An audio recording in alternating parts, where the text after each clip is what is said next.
Hello fans of the modular shed. Let's take a look at the modular shed as it is now. Well, there it is, and you can probably see that the floor has been moved up and is now acting as a platform, which has, well, let me trim the hedge, but also fit the rafters for the roof, and that will allow me also to work from above the roof, because I have to put the screws through the corrugated panels which are going to form the roof.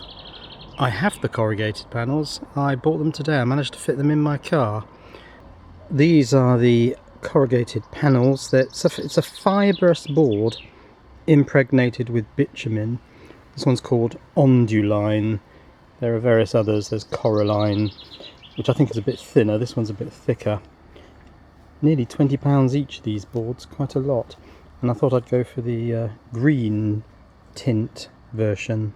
Lengthways, looking at them from here, they are 2 meters long and 950 millimeters wide, I think, or maybe 940.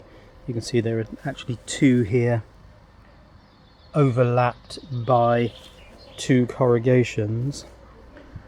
So they are going to go up there on those angled rafters for the roof, and across those angled rafters I will put these battens. I just happen to have them. They're very twisted, actually, these are. Yes, they haven't weathered very well, these. This one particularly is in a hideous state, but I think it doesn't really matter once they're slung across there.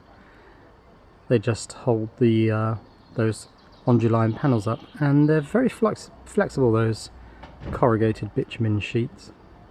Now, I'm not sure if this is visible, but the rafter on the right is ever so slightly higher than the rafter on the left, which means that the roof is going to have a bit of a lean to it, because it has to track uphill this 5-degree slope that's on the garden. And because the floors are going to be stepped, potentially, I didn't want to step the roof, so the roof is just going to be a bit tilted.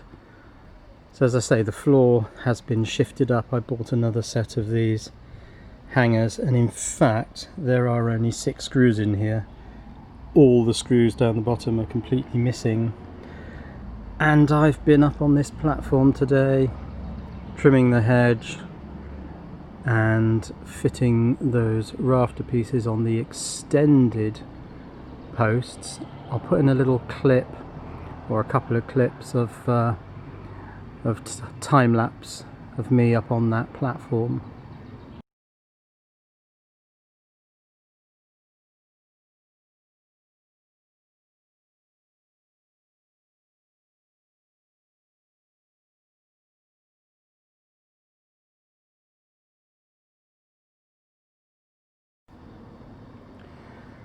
So once the roof is on, then I need to turn my attention to the sides. And of course we need a door. We probably need some sort of window. The side that backs up against the hedge I might do in just plain board, like OSB or something like that. The visible sides, I'm thinking feather edge, because all these various tongue and groove products, they're all very well in theory, but they warp and they twist, and the tongue pulls out of the groove, and I don't think they're any better than feather edge would be.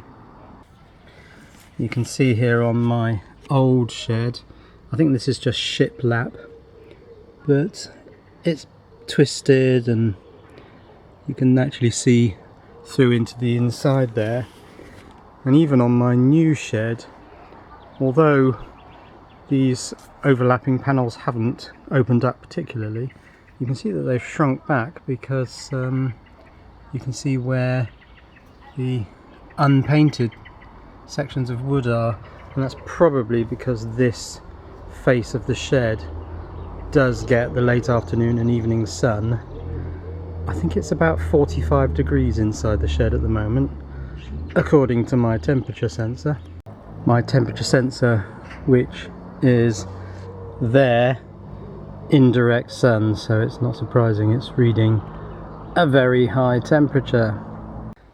And once the roof and the sides are on this module, and this module's effectively finished, then subsequent modules will be a lot quicker to do, of course, because all the techniques have been ironed out, all the problems have been discovered, and it's just really a case of rinse and repeat.